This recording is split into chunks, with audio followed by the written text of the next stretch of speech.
Our governing body for March 3rd, 2026. Approval of the agenda. Do I have a motion to approve the agenda? So moved. Second. All in favor? Aye. Opposed? Abstained? Motion carries. Please join us for a moment of silence, and Vice Mayor Moore will lead us in the pledge.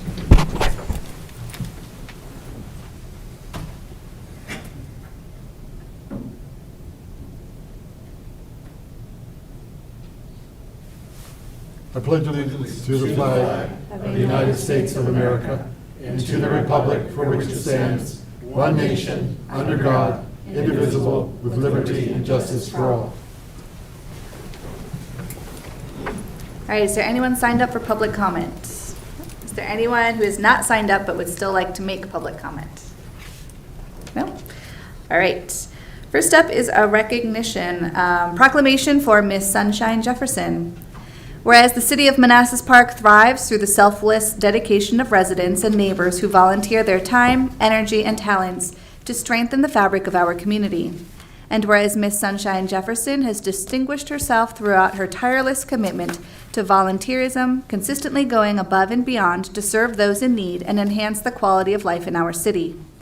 Whereas her provocative leadership and compassionate spirit have left a lasting impact on local programs, embodying the true essence of civic duty and community service. And whereas it is essential to recognize those who lead by example, inspiring others to engage in the noble pursuit of helping their neighbors and bettering the city of Manassas Park. Now, therefore, it is the honor of the governing body to proclaim sincere gratitude and appreciation for Miss Sunshine Jefferson and recognize her tremendous efforts on behalf of the residents of Manassas Park. Do I have a motion? So moved. Second. All in favor? Aye. Opposed? Abstained? Motion carries.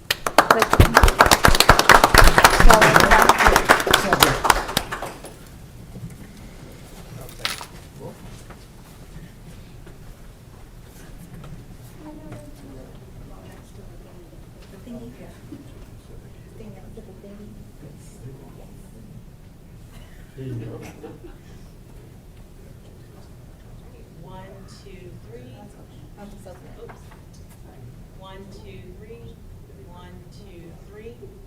And one more. 1, 2, 3. Thank you.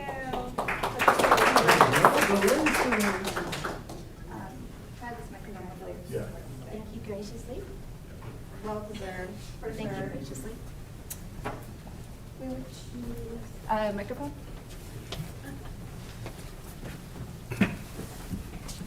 Good evening, happy sunshine, ladies and gentlemen. And thank you graciously. We thank God, first of all, for the opportunity to serve. What a privilege it is to have a team. Together we all achieve more. Thanking God for all of those that came in this evening. Dr. Jones and Mr. Jones, and this is my team over here, team family. Give them a hand clap. Because together we can. United, we always stand. And what a privilege it is to serve into Manassas Park. We are growing, glowing, and guess what? We are family. Thank you. God bless you, and to God be the glory. Thank you again. Amen.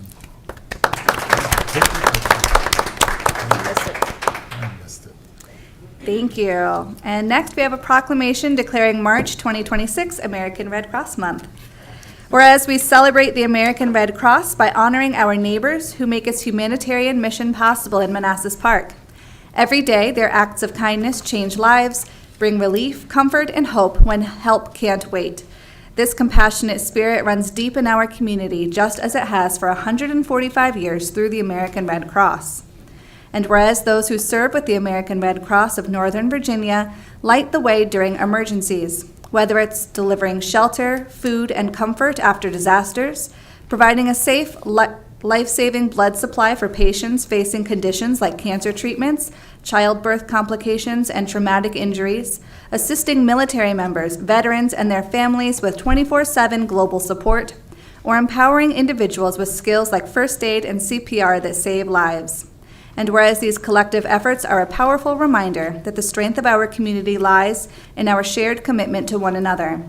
Now, therefore, be it resolved that the City of Manassas Park governing body hereby proclaims March 2026 as American Red Cross Month, As we mark American Red Cross Month, let's celebrate our local heroes and resolve to continue lifting each other up so no one faces an emergency alone. I encourage all residents of Manassas Park to reach out and support its humanitarian mission. Do I have a motion? So moved. Second. All in favor?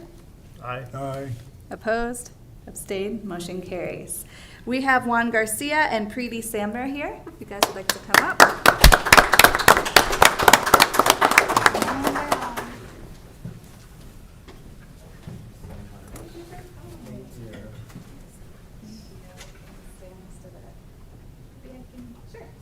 All right, 1, 2, 3. 1, 2, 3, and one more. Close up. 1, 2, 3. Thank you. Thank you so much. Thank you very much. Great. Thank you so much.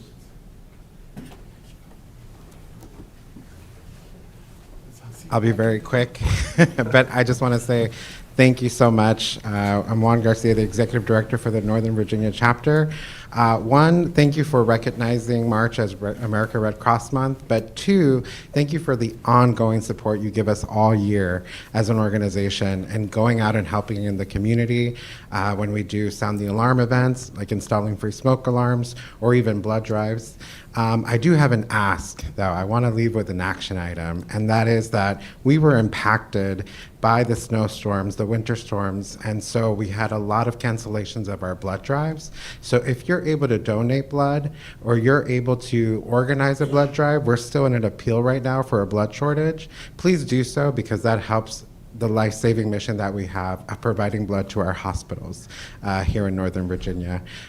Quick facts. Every 2 seconds, someone in the U.S. needs blood, and the American Red Cross provides 40% of the nation's blood supply. So thank you so much. Preeti, do you want to say anything? Thank you. Just a quick question. I'm ignorant, but do you guys have one of those blood mobiles that you? We used City to. Hall We used and to. Yeah. So get we it used to done? have the big buses or Yes, vans yes. that would go out and do the blood drives. Now we just do more like fixed site locations. So we can go to like a building like this one or check out Okay. this space and do the blood drive here or Okay. things like that. And then what happened is for more of our rural areas in the country, that's where we've sent more of the buses. Yeah. And since we're more suburban city, we don't have much of a need for it here. Fantastic. Great Thank question, you. though. Thank Appreciate you. it. Yeah, yeah. Thank you. Thank you. Thank you so Thank you. much, both of you. Oh, you say she was gonna say something. Yeah.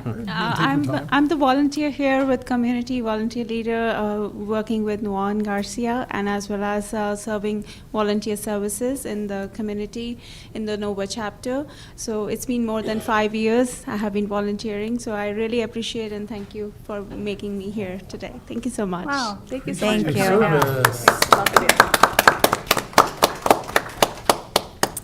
All right, we have a presentation, Treasurer's Update to the Governing Body. Welcome, Donald.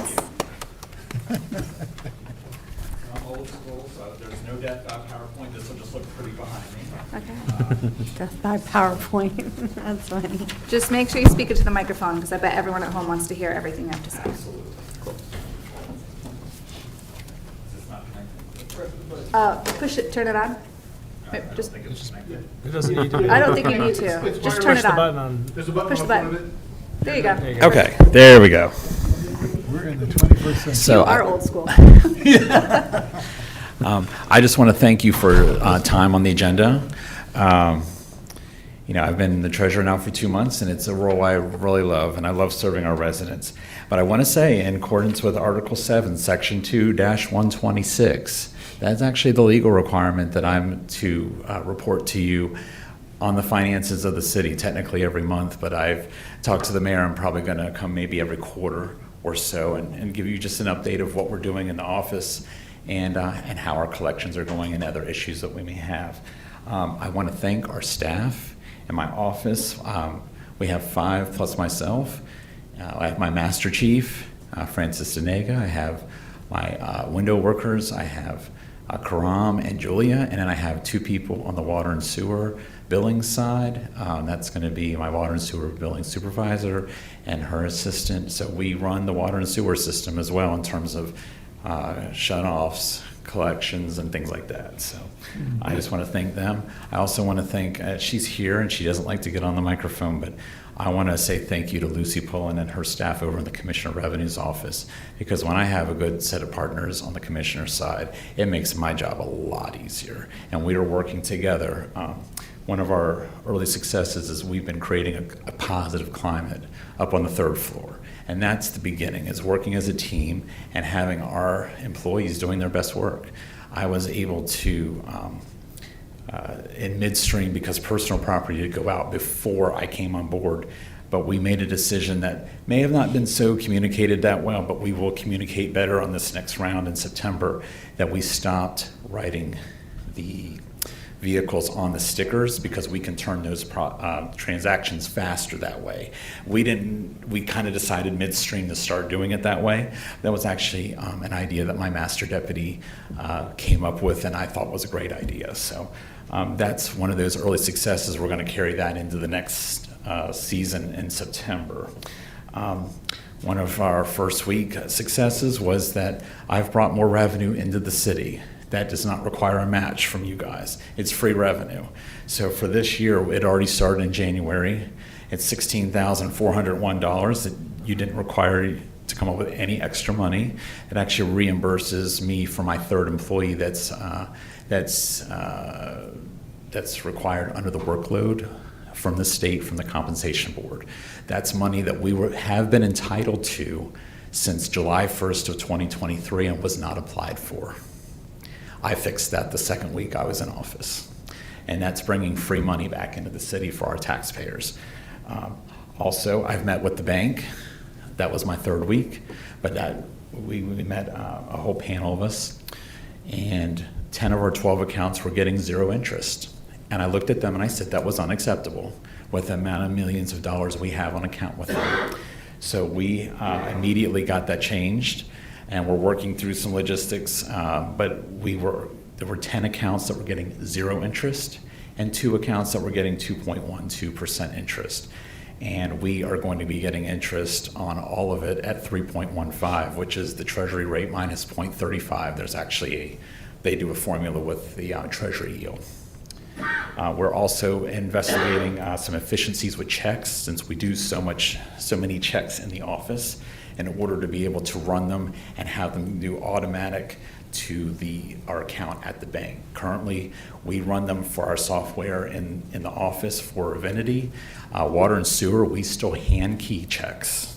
We do not have check reading possibilities with Edmunds, so we have to hand key those checks. And then what happens is I take those checks every morning over to the bank, and then they have to run them again.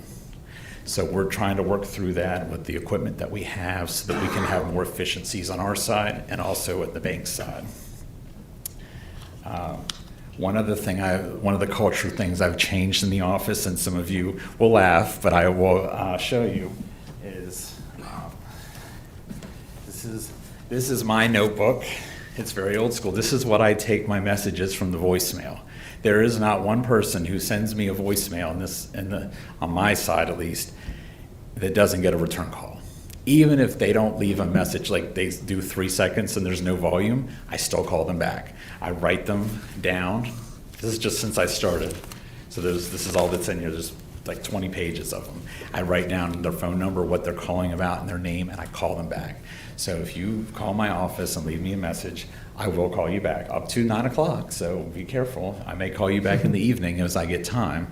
But I feel it's important, if you give me a call, that I will try to return every phone call that I can and every email that I can in a timely manner. So that's definitely a culture shift that I personally strive for. Do I miss a call here and there? Maybe, but just know that you're going to get a call from me, and if I'm not out in the lobby, I'm going to return your phone call. I will say another issue that I'm going to lead into is, this is just today's return mail of UTF, A&K, people that we can't find. These are all bills. They're all unpaid because they didn't get a bill. Today was a particularly big day, so I decided to bring them. There were 36 returned envelopes today. There was 1 water and sewer, 1 real estate, 3 business personal property, and 31 personal property tax. So, that's going to be a continuing issue, as you'll see when I go into the next part of collections, which is everybody's favorite. I'm going to walk you guys through the sheet. Let's see if I got one for myself. I hope I didn't give them all away. Do you need this one? Here. I don't know what I did with it. I must have given all the sheets away. Oh, sorry, it was underneath. I got it, no, I got it. And I know Got the it. public at this moment, I'm gonna talk through a lot of numbers, and you don't have access to them. This isn't secret, it's on Word, I can email you if you want. It's gonna be in the minutes for the meeting, so there's no intention of hiding anything. It's just I'm not doing a PowerPoint tonight. So as you probably were already cheating and looked at the numbers already before, but I'll walk you through them. So our main taxes are business license, business personal property, meals tax, personal property, the public service corporation, and then real estate. So as you look at the page that I've given you guys, the first column is the money collected. The second column is the money that's still outstanding. The third column is that total, and the fourth column is the percentage that's been collected. So now business license, I used the 25 number because business license was due yesterday, and I'm not confident that we are not at the right level. There's still going to be people submitting. So this is 25's number.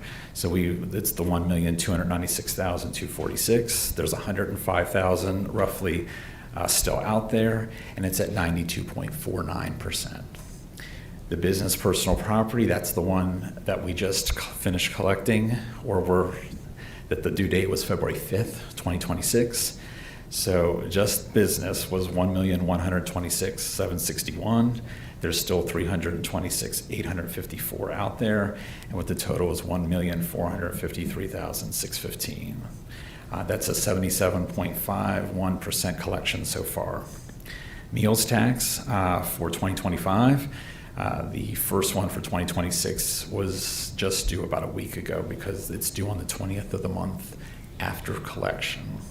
So the meals tax was $625,580, $65,088, and it still need to be collected. And I will say, I'm not going to shame anybody on this up here from the podium, but there's one of those businesses is about 15,000 of that, just one specific one that I know about. So right now we're at 90.58%.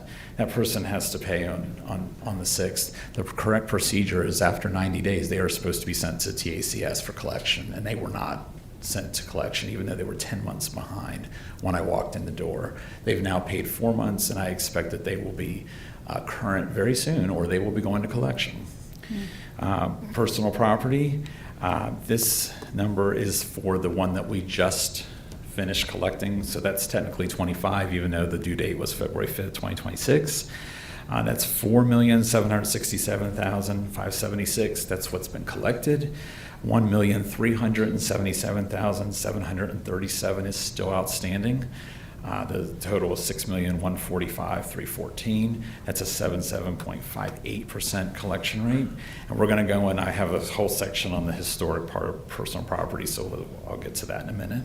The public service commit, the PSC, which is public service, that number changed today. We got payment from Washington Gas. And the only reason why there's a balance there is because it was due January 15th and we received it today, and they have penalties and interest. So shame on them. But they got an email from me today. I actually reached out to them. I can't get a hold of their controller, but I went through their customer service. I'm hoping to get a call back from them.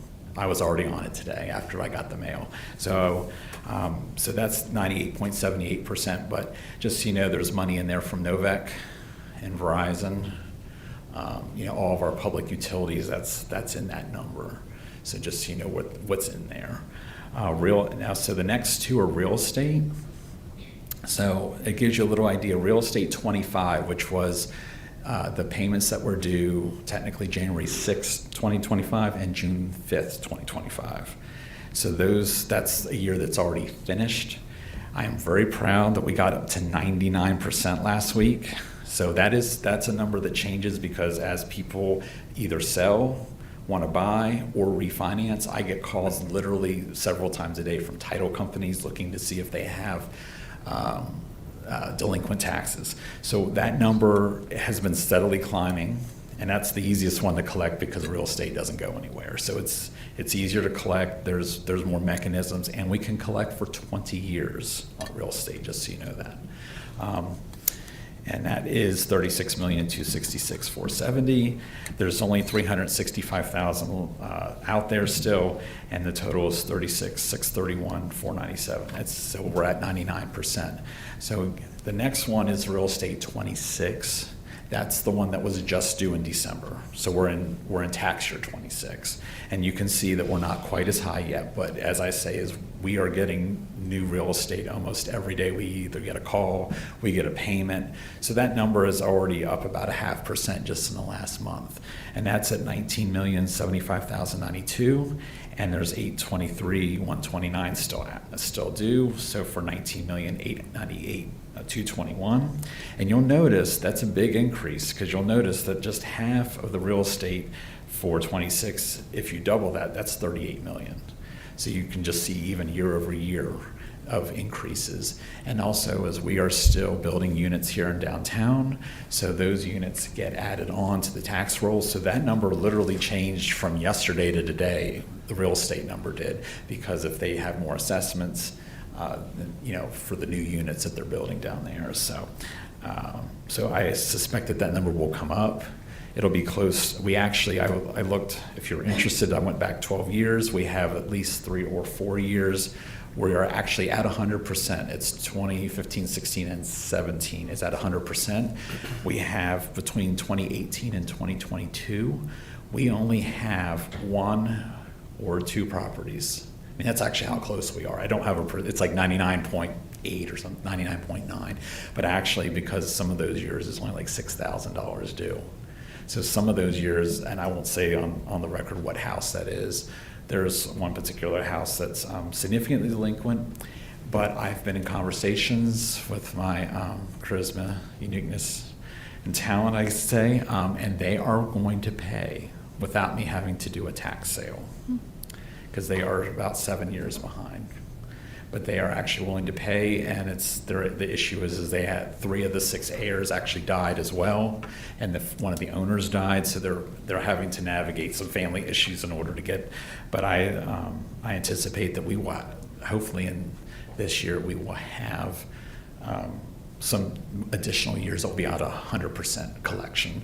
We also have one of our businesses that got significantly delinquent. And he reached out to me, and so I took his first payment this week. He owes over $200,000 in real estate. So the real estate numbers will come up because that is a business property, and it's $65,000 a year. So there are significant areas for improvement, and I've been working every angle of that. So there are businesses that are delinquent. They will not get a break compared to residential. They will be held to the same standard. So just so you know that. So I did another section for personal property because I anticipated when you would see the low number for personal property, you would say, well, what's the normal personal property? So I did the work for you, and I presented, and I'm going to tell you how to read this. So the 19 and the 20 are beyond what we can collect at this point. But I thought it was good for historical. That's kind of the high watermark where we're at. So you're looking at that 94 to 95% collection rate. And you can also see when you read down, the first column is the collection rate, so 94.7, 94.6, et cetera. The next column is the amount of actual tax collected in actual dollars. The next column, which is the smaller column, that's the amount of tax still due. And then the last column is actually how many accounts are delinquent. So you'll see as you read down, the collection rate gets lower. 21's pretty good, and then you get to 22, and then you're at 23 or kind of this, and then 24 goes down, and then you get down to where we are now.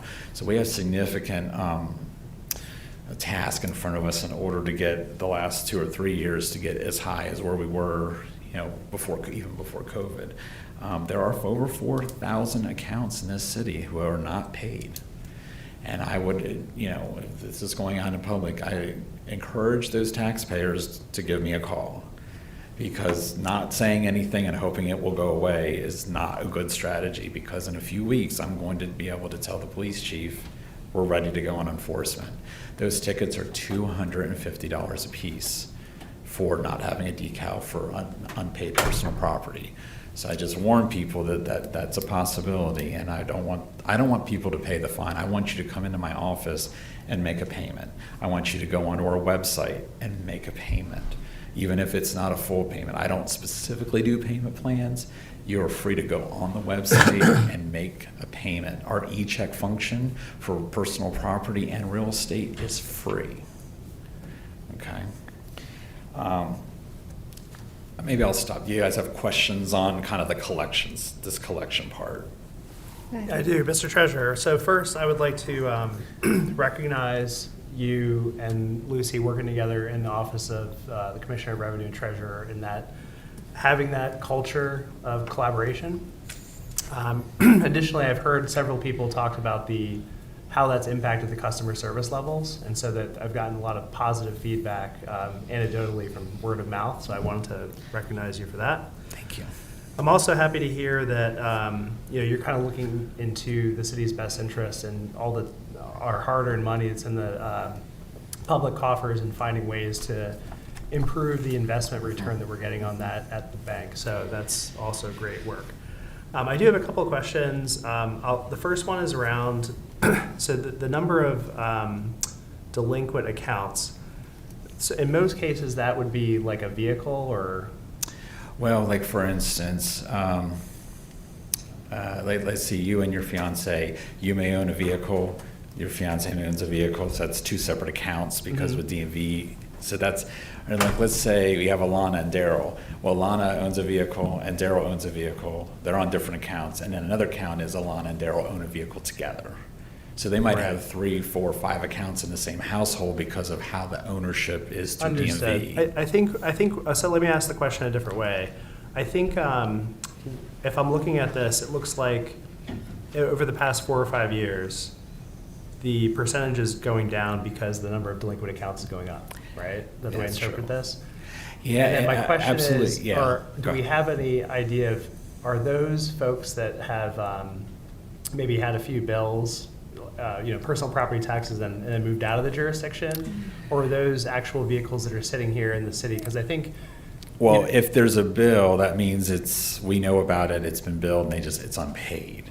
Versus, I think what you're asking is, are there vehicles sitting there that aren't billed, which would not be captured in what I gave you? Yeah. Like, is there this vehicle I see on East Carondelet all the time and doesn't have a city sticker? And, because I think the mayor had passed on an email to us from, I think it was from East Carondelet or something, about some vehicles that did not have a sticker. And so those would not be captured. Now, I know that Commissioner Poland had used your email and actually had added, was able to verify some of them were on the tax roll, and one of them I think she added on. So, people in the public, if you see vehicles that are not, that don't have at least the brown sticker, much less the new one, you can reach out to the commissioner's office, and they have access through DMV to be able to look at those things. Okay. I guess what I'm trying to think through, and maybe the answer might be we don't know right now, right? Okay. But I'm trying to think through, like, how many of these vehicles do we think are unpaid that are still within the city limits versus people that have moved far away and that might be difficult to track down where those vehicles are Right. today? And one of the things I hadn't gotten to it because I kind of took a break because I figured you might have questions on some of the collection numbers, is one of the things we have not been doing that I intend to go forward with is going to be, I call it a different name. The technical name is a debt offset, and that's through the state.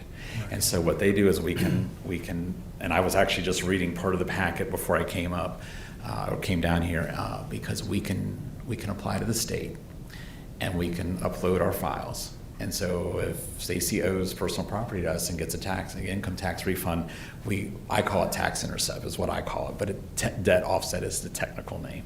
And it will intercept her tax refund or lottery winnings over $600. It actually does both of them. So if you get lucky, with the scratch off or something, you might, but it will intercept, and there's a process where they, once we've uploaded, then they ask us, okay, is this a bill that's still valid? And then the actual taxpayer has 30 days to challenge if maybe they say, hey, I don't owe it, or I already paid it. There's a whole process, but it's for instance, when we had the state income tax refunds from last year, everybody got $200 or $400.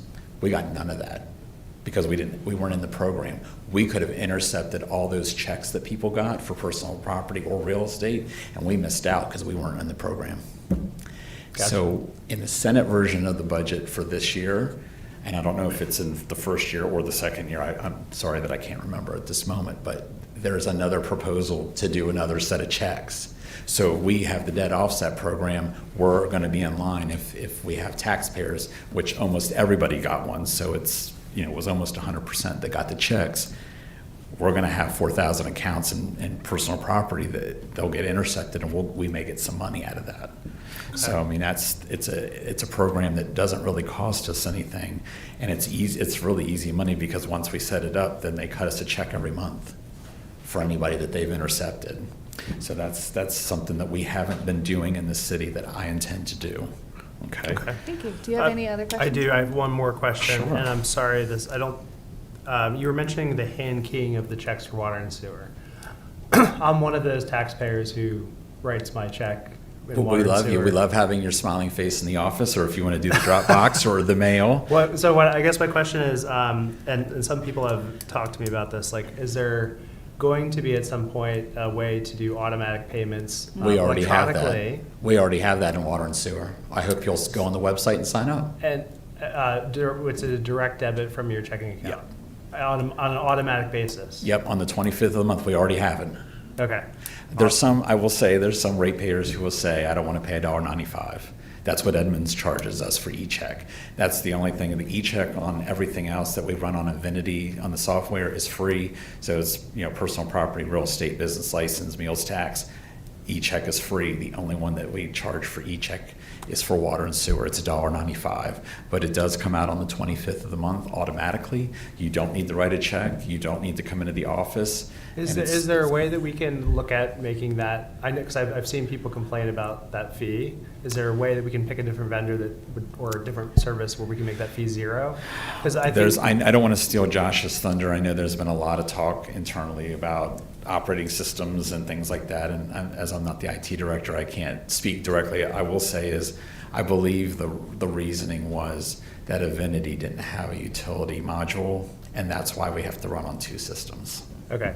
So this is less of a question than a comment. I think if we can move to a frictionless system where people don't have to pay more for the privilege of doing the automatic payment, that will drive people to want to do that, like the way that we pay our other utility bills. I hear. And that will reduce the burden that your office has. Right. So it's a win-win for everyone. Well, everybody that was sitting in my office got hey, we do this now. When they were sitting for personal property, I was promoting our service for water and sewer while I had a very captive audience. So don't think that I wasn't doing that already. But we have the issue. We have a lot of cash payers in the office, and we have a lot of unbanked people that don't have bank accounts. And so they have a time tax of they sit in my office and have to wait to pay cash because the only way they can pay cash is when they come in my office and wait for one of my staff or myself to service them at the window.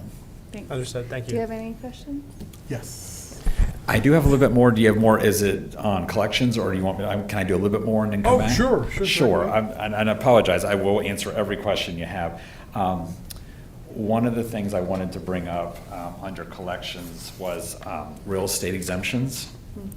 And just so you know what the cost is to the city. So there is a cost for disabled veteran relief.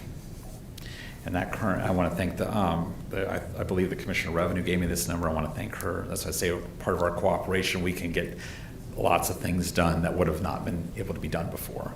The 100% disabled veteran relief, that cost $495,528 a year.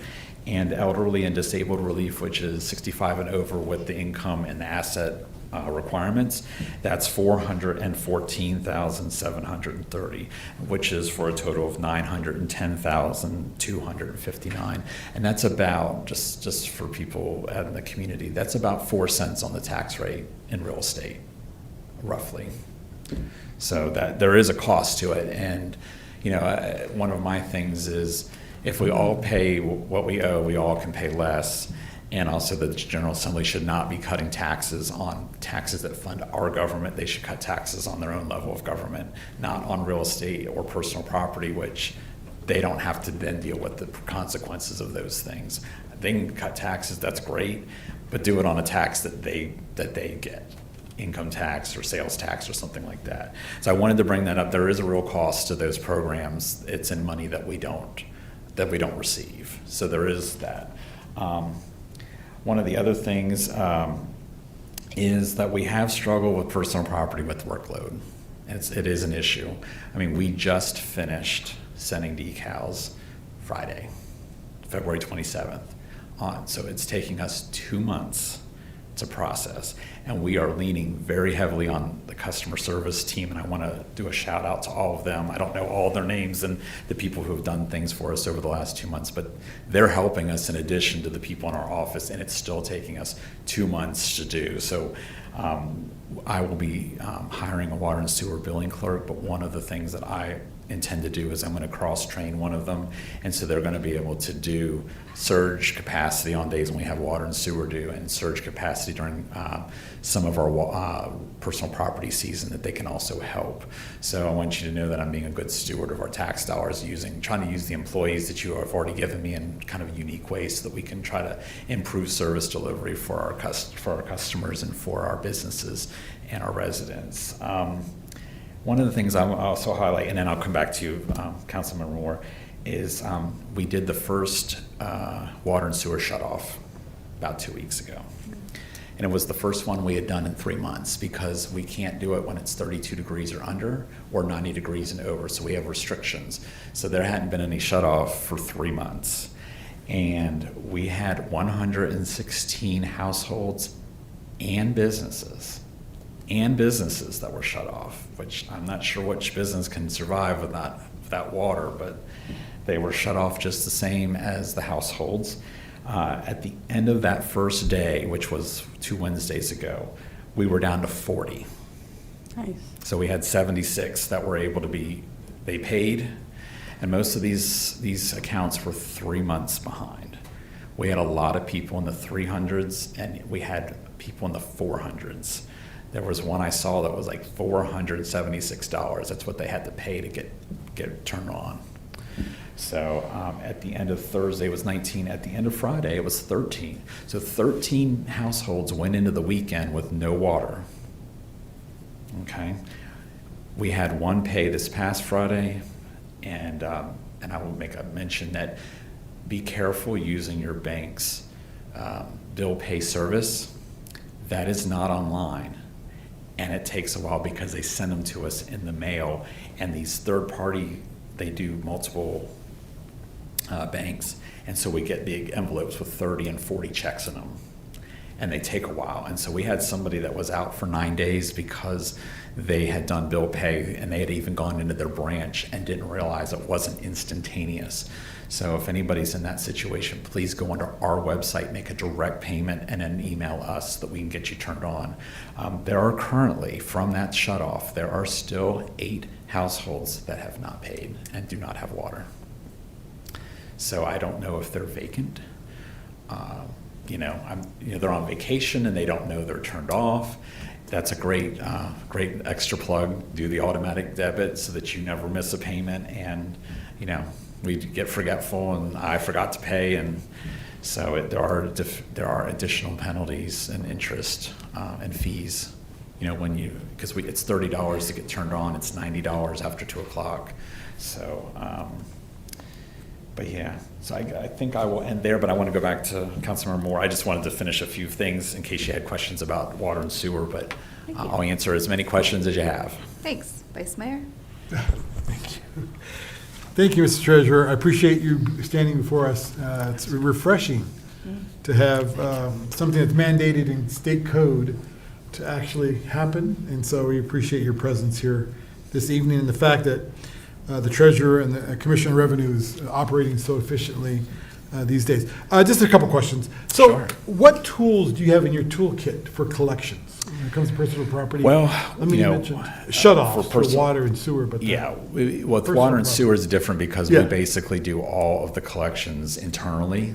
So that's why we need the extra staff, because we're effectively doing all the internal. We don't send it to TACS usually, because even in rental situations, the owner has to sign paperwork and is responsible for charges if the renter, leaves and leaves a balance for the owner. They have to pay. Somebody ends up having to pay on water and sewer. Yeah, thinking more personal property tax. Okay, and one thing I wanted to add is I learned in this job, and I've been a longtime resident, is that we have several properties in our water and sewer system that are not in the city.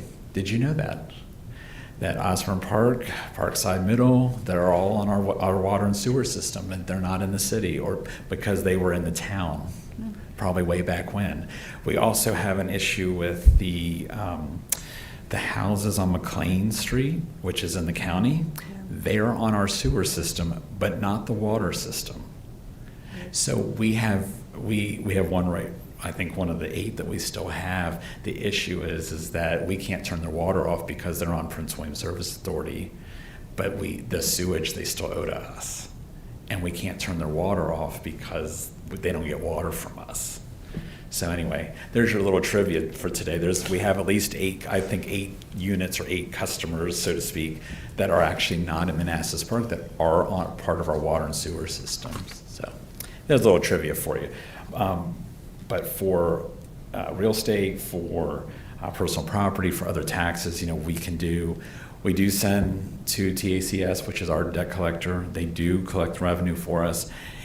It is not the be-all to end-all. I will say that. They're doing a great job. They have certain tools in their toolbox, but you can't just say, well, we'll send it to them and just kind of forget about it, because they send us money, but it's not. It's, as I say, it's not the be-all to end-all. That you still have to do other enforcement actions. As I was already saying, we're going to do debt set-off. That's an additional, and especially with personal property, people move. And a lot of the people in this stack, we got a lot of people over here in the apartments, and we have people down here at the Palisades and Manassas Yards and all those, and the condos over at Manassas Park Station, and they're very transient. So debt set-off is a good thing, because if they move somewhere in Virginia and they file a tax return, then it doesn't matter if they've moved to a different place. We have a better access to them for that. We also, there's another, and I have to look into it. I don't want to say so much about it, but I know that in this city, I don't know if it was temporary authority or if it was permanent authority, but back about 12, 13 years ago, we did do some booting for personal property.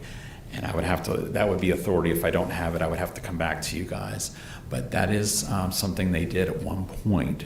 I think coming out of the Great Recession, there were probably a lot of accounts that were delinquent, and they did a series of that. Most of it was in order to prevent it. A lot of people paid.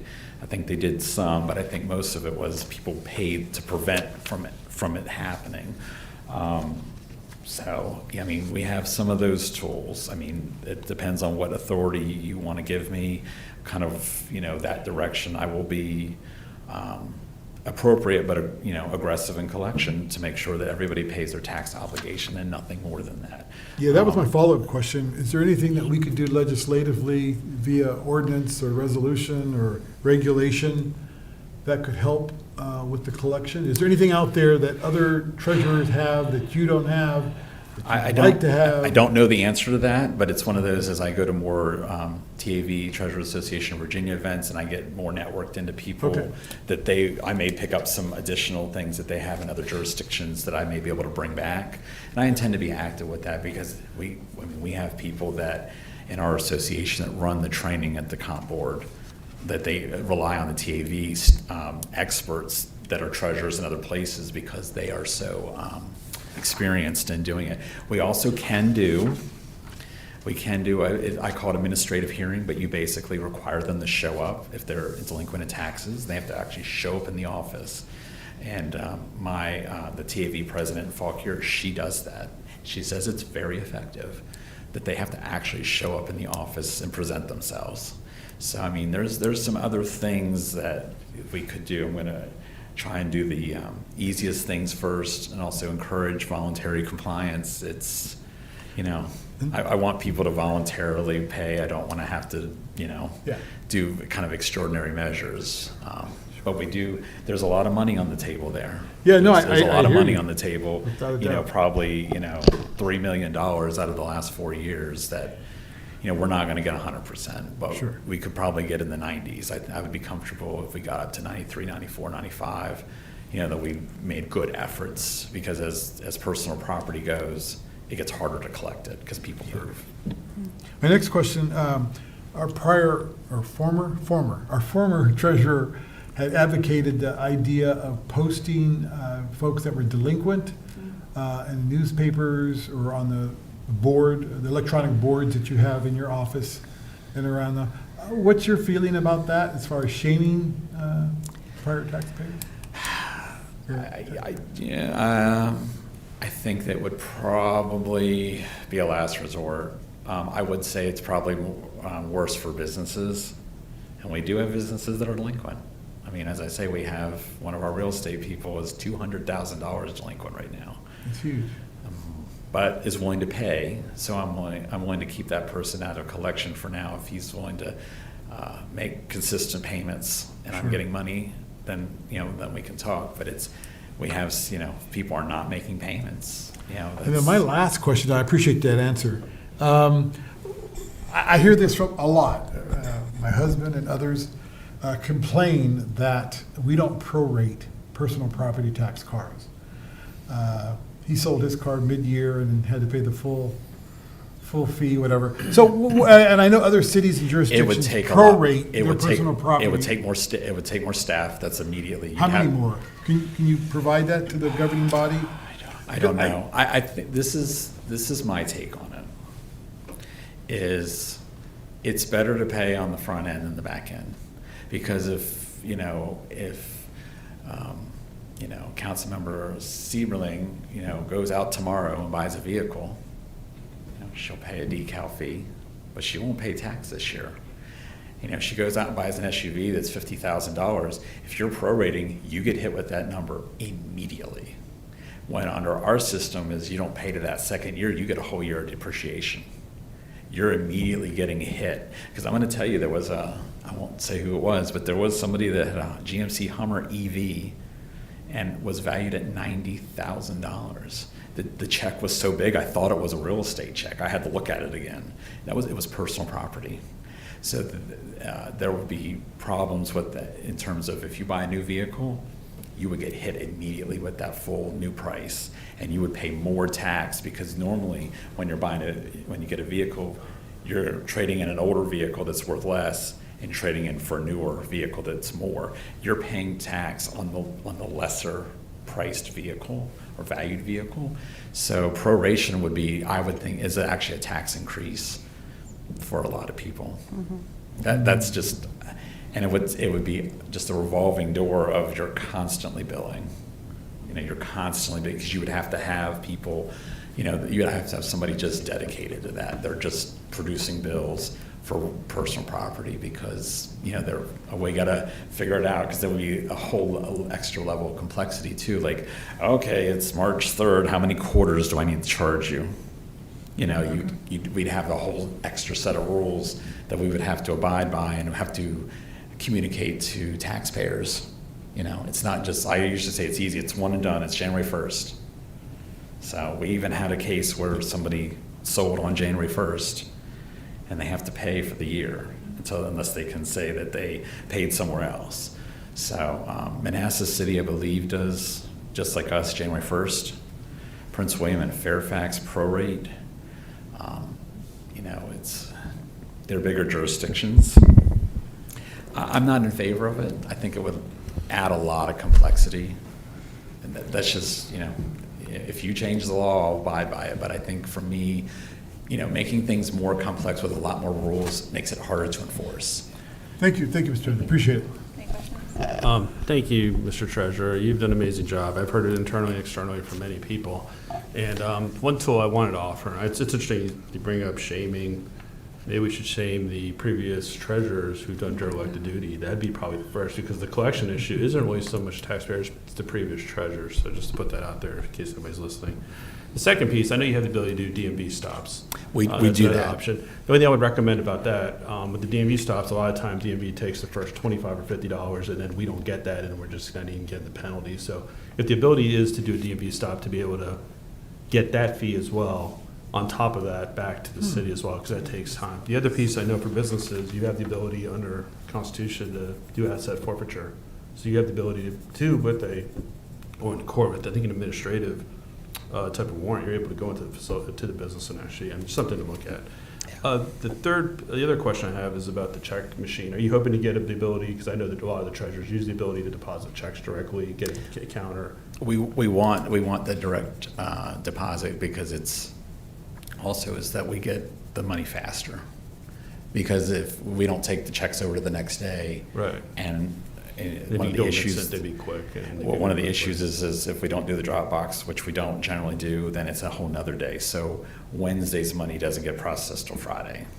So that's something you're looking at, be able to deposit them directly. Right, so that we're just taking cash over. Yeah, so we just had another meeting last week with Atlantic Union about seeing what the synergies can be, because it's more efficient on them, because It is. we're their biggest account, and it takes them hours on our heavier days in order for them to process all of our cash and checks. So they only usually have 2 tellers and a branch manager, or maybe like assistant branch manager. So they're small like us. They only have about 4 employees over there too at the branch, and we are their biggest customer.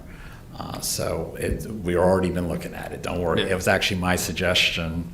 Because we used to even do that at my previous employer in the department I worked at. Our finance unit would do that as well, and it was quick. You don't even take the checks anymore, so it's pretty Yeah, simple. that's the goal, and I appreciate, because I was already ahead of you, because I've been looking at a lot of things that we've been doing and saying, can we do it better? Can we do it more efficiently? Can we save time? Because as I say, I kind of got dumped into personal property. My first day was a 12-hour day, because it was also water and sewer. It was water and sewer day on January 5th, and personal property together, so. Any other Deb, question? Another question? Just 2 more. Go ahead. The other question is, if you write a check, I know policy we have at my organization is if a check is over 25 and it bounces, there's an additional fee on top of it. Do you have something that implements? We charge customers $50 if they bounce a check. Okay. For insufficient And then the funds. other question is, I know the Edmunds payment system has been a concern. It's been a concern of mine. I actually do not like it. Is that something that's being looked at, or with Tyler, will there be a new payment system possibly coming in the future, or reverting back to their payment system? Because I know many people at least on my street who comment on it, like that option better. I don't know, just a question. Well, I was gonna add too before you come up is that Avinity, when we adopted Avinity, which has every system except water and sewer, they didn't have a utility module, but I hear that they do now. It might be an opportunity at some point to be able to merge them, at least that my office could only have to run on one piece of software. Right. My goal, I would love to, and as I say, I'm not the IT director, but I would love to be able to pull up, Lana's account and be able, and I should be able to see real estate, personal property, and water and sewer on one screen. Because like right now, and even in Avinity, we cannot search for personal property by address. So I have to know you have something, because like for instance, if Alana has a rumor and I can't check to see if that other person has a personal property and owes it by address, I can't do that. So it's a limitation. So even on a better system, there are still limitations on what we can do. Running on one system would be better, because I would have a little bit more synergy, but it would be less cost, because we'd have less licensing fees in terms of the software. Because every system we run, you have to pay a license fee to run it.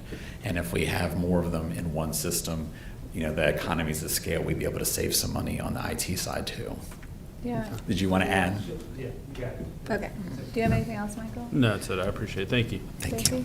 So I just thank you for everything that you've done.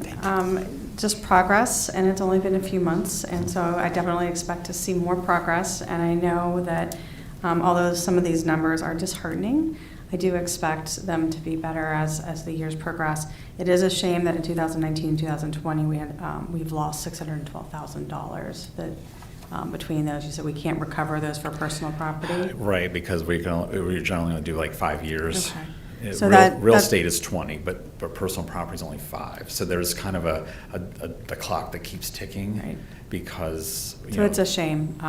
The other thing that I would like to see is how many accounts are these duplicates? So if we start kind of going after these guys and saying, hey, you need to pay it, but they haven't paid it for 6 years, so they just think that they've gotten away with it. Because you can see it kind of hovers around 1,000, 1,100. Right. But they're increasing. It's almost like they've gotten away with it, so they just continue. Yeah. Once we go back, will this number just naturally start to decrease, just clean up? Well, absolutely, and I already asked the same question you asked. I asked my master deputy this afternoon when he gave me these, because I said, well, how many accounts does this represent? Mm-hmm. And we did that the other day, and then I asked today, and I'm thinking the same question, we must be thinking alike, Yeah.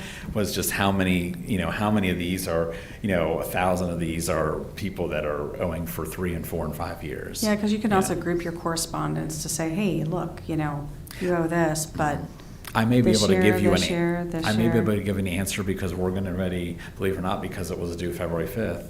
We're almost to the point of sending the delinquent, Right. because we have to, by law, we have to send a delinquent personal property at least 30 days out. So we're almost to the point now of sending that. I'll be able to tell you how many of those we Right. sent, and I'll be able to give you an answer on that. almost maybe even just group the ones that are delinquent on multiple years and tally them up. Which ones are the highest will get biggest bang for our buck for Right, pushing. absolutely. Mhm. Yeah. And if they're on there multiple years, that means we know they're not moving around. Yeah. Because we have a lot of people, when you look at the delinquency list, there's $30 and $6 people. Yeah. They're like 1 year and then they're out. And so, but there are people that are going to be on this list that are, I know there's somebody, and I won't say who they were, they owe $5,000 over 4 years and they don't want to pay the back years. They just want to pay the current year with a sticker. And I'm sorry that we can't do that. Yeah. That we have to pay the oldest bill first. So that's why you can't just come in and pay 2025 when you owe previous year's personal property. Thank you. And I also notice that when you're presenting and how you're approaching everything, it's with kindness, with objectivity, and with the law. And so thank you very much for that. And respecting our citizens and also being a good steward of the Manassas Park fund. Thank you. I really Thank you. appreciate that. And I will say, I'm sure there will be some people that will come up to you at some point because I don't waive penalties and interest. Okay, it's part of the city code. You and your predecessors have decided that I shall do it. And I even got an opinion from the city attorney to make sure I was doing it the correct way. And I like to say it this way: is I know a lot of people in the city. It'd be easy for me to say, "Oh, Lana, I know you. I'm going to give you a break," and some other person, I don't know you. You have to Right. pay.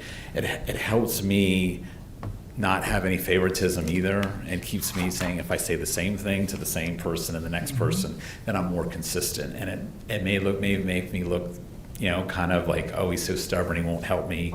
But I try to be consistent and apply it fairly, because then people won't say, well, if you know him, he'll waive things, Right. but if you don't, he'll make you pay. And I don't want to get into that So kind of. thank you, and I don't have any more questions. Yeah, we appreciate you coming out, Donald. We appreciate everything you and Lucy are doing. I will say one more thing, and then I will stop. Real quick, okay. Is that I will be meeting with every department. Because of personal property, I've only been able to meet with one department so far. I know that there's been a big issue with the police department. There was over $1.2 million that is sitting there in tickets that are not collected. And I'm the only one that can legally collect it. Okay. So just so you know that. So I will Thank be, you. we're going to be having some discussions. I'm not sure how much of that's going to be collectible. I don't want to make a promise I can't keep on that, but we're going to look at it. If there's a way I can do some of these with debt offset, with TACS, with different things, and we can bring some of that revenue in that's been missing. I will try. I can't make promises, in terms of what we can work out and what we can collect on on behalf of the police department. That's also a large pot of money that's not on here that is sitting there, and people think that they don't have to pay, and there's going to be no follow-up with it. And so I'm going to try and work with all of our departments if they have collection needs that are not just the ones that I personally have right here. And with that, I think I'm going to stop. But I will come back in a few months. I will present again. And if you have questions, please email me. I can answer specific questions to the best of my ability. Or if you want updates on collection, I can do that in a little while too. Great. Thank you so much. Thank you. Thank you. Mayor, sorry, I couldn't let him go without adding one thing on the publishing the list of the delinquent taxpayers, because I Oh, know yeah. that came up a couple times. It's an effective tool in a lot of jurisdictions. One nice thing about doing that is if you publish it in a paper, the cost of that advertising can be allocated among the delinquent taxpayers, so you can recover that. You can also put it on the city website if you really want to. So it's a tool, and I know maybe you all didn't mention, but public shaming, it can be an effective tool sometimes. So In the way I want to do it too. What? No, okay. Next up is the consent agenda. Tonight, the consent agenda includes approval of the minutes from February 3rd, 2026, and that the governing body approves the ordinance amending Section 22-28 by changing the due date for tax relief applications from April 1st to June 30th of each year. Do I have a motion? So moved. Second. All in favor? Aye. Opposed? Oh, it is on consent. Abstained? Motion carries. All right, public comment? Nope. All right, city manager report. I don't have anything for tonight except to say I hope you appreciate how short the meetings have been, because that's going to be the last one for a while. So this is going to be the last one for a while. We got a lot coming down the pike, but Donald warmed us up for the longer ones. so yeah. But no, unless you have any questions, I don't have anything tonight. I have one question. Yeah. I did hear from the account rep from Tyler. He said the 911 implementation went well. Everything was well today. Okay, yeah, they're still working on that right now. I just Yeah. talked to them right before the meeting, so He good said to everything's hear. going pretty good. He actually emailed me, the account manager. Excellent, thank you. Good. Any other questions? No. Okay. Next meeting is March 17th. Wear green. Motion to adjourn. So moved. Second. All in favor? Aye. Opposed? Abstained? Motion carries. We're adjourned. You don't actually have to vote.